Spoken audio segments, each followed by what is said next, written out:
हमारे आदिवासी परिवार के इस स्थापना दिवस पर हमारे इस जलोद की धरती को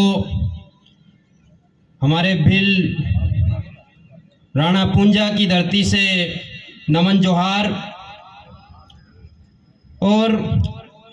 गुजरात के इस दाहोद के,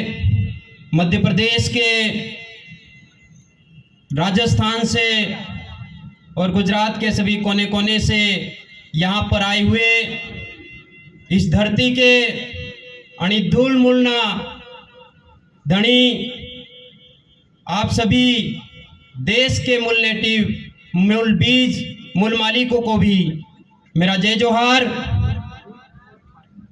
आज हम लोग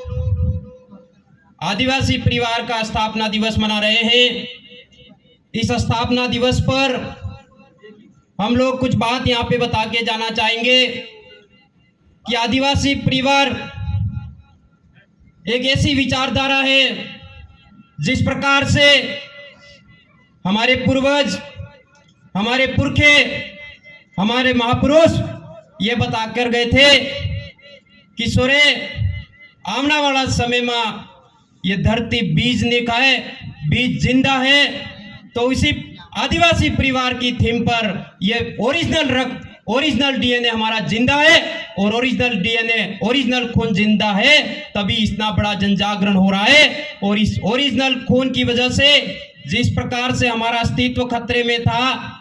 हम लोग, हमारा स्वाभिमान खतरे में था, तो इस विचारधारा की वजह से आज पुनर्जीवित हुआ है और पूरे देश को चैलेंज किया है कि हमारी सांस्कृतिक एकता किस तरीके से मजबूत हो सकती है। साथ साथ में हमारा जो ये वैचारिक आंदोलन है, इस वैचारिक आंदोलन को एक आदिवासी परिवार ने विकल्प देते हुए यह करके दिखाया कि हमारे विकल्प, जिस तरीके से धार्मिक विकल्प हमारा खड़ा हो सकता है, इसी तरीके से राजनीतिक विकल्प भी हमारा खड़ा हो सकता है। और इसके माध्यम से हम लोग, विशेषकर हम लोग ये बात अच्छे तरीके से समझना होगा कि हम लोग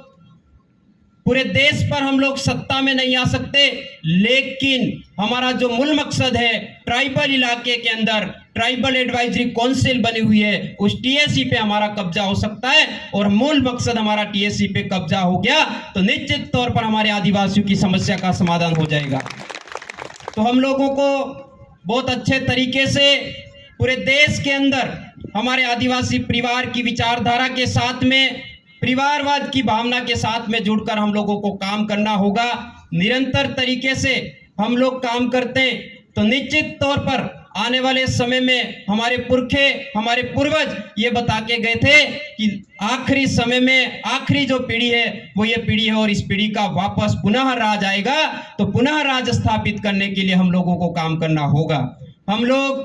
पूरे जी जान के साथ में आदिवासी परिवार की विचारधारा के साथ में जुड़कर लगातार काम कर रहे हैं और निश्चित तौर पर आने वाले समय में हम हमारी पीढ़ी को, आने वाले बाल बच्चों को हम लोग सुरक्षित कर सकते हैं, उस दिशा में हम लोग को काम करना होगा। जिस तरीके से हम लोग समझ सकते हैं, जब से अरावली पहाड़ियों का निर्माण हुआ, जब से आपकी सिंधु सभ्यता, जब से आपकी मोहनजोदड़ो की सभ्यता, जब से आपकी हड़प्पा की सभ्यता आई है, उस समय से आदिवासी समाज अपनी नैसर्गिक जीवन शैली को लगातार तरीके से विकसित करता आ रहा है।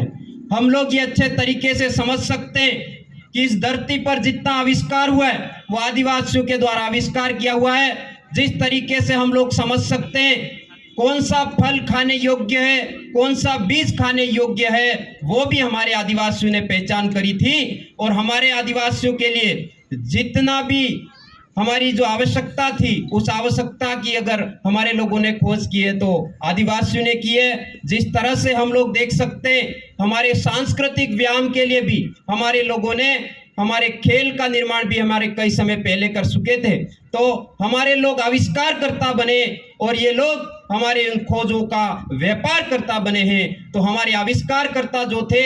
वो हमारी सारी चीजों को भूले। तो हमारे आदिवासी परिवार का बहुत बड़ा जनजागरण का अभियान चला और इस जनजागरण की वजह से आज विलुप्त होती हमारी संस्कृति को दोबारा हमारे लोगों ने पुनर्जीवित करने का काम किया है। तो निश्चित तौर पर आने वाले समय में आदिवासी परिवार की जो विचारधारा है वो इतनी तेज गति से एक बहुत बड़ा विकराल रूप लेकर के फैलेगी और पुनः हमारे लोग शासन में आएंगे, सत्ता में काबिज होंगे, ऐसी हम लोग बहुत बड़ी आशाएं रखते हैं। तो आज के बाद हम लोग ये चाहते हैं कि हमारे राजस्थान के अंदर सिलेक्शन प्रणाली का बहुत अच्छे तरीके से उपयोग हो रहा है, तो आपके गुजरात के अंदर भी सिलेक्शन प्रणाली की व्यवस्था लागू हो जाए और यहाँ से भी हमारे लोग ट्राइबल एडवाइजरी काउंसिल पर कब्जा करें। ठीक हमारे राजस्थान के अंदर ट्राइबल एडवाइजरी काउंसिल पर कब्जा होता है, आपके गुजरात पर ट्राइबल एडवाइजरी काउंसिल पर कब्जा होता है, महाराष्ट्र पर ट्राइबल एडवाइजरी काउंसिल पर कब्जा होता है, मध्य प्रदेश पर होता है। तो हमारे पुरखे ये बता के गए हैं कि आने वाले समय में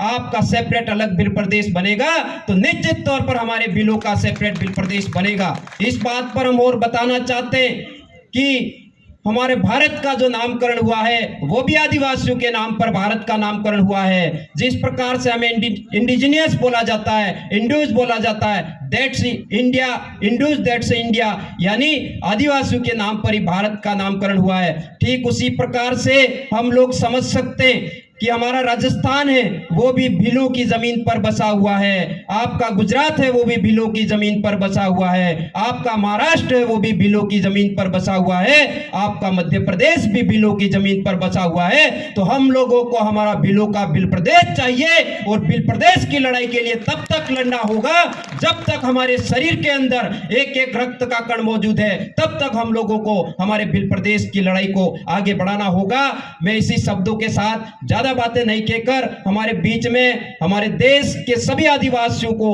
बहुत जबरदस्त तरीके से एकीकरण का काम करने वाले कई विद्वान हमारे बीच में मौजूद हैं, वो और भी आपको बहुत ही अच्छी अच्छी बातें बताएंगे। उसके आधार पर हमारे समुदाय को, हमारे समाज को एक करने का काम आप सब लोग मिलकर करेंगे, ऐसी आशा और विश्वास रखते हुए बड़े जोश जुनून के साथ में आप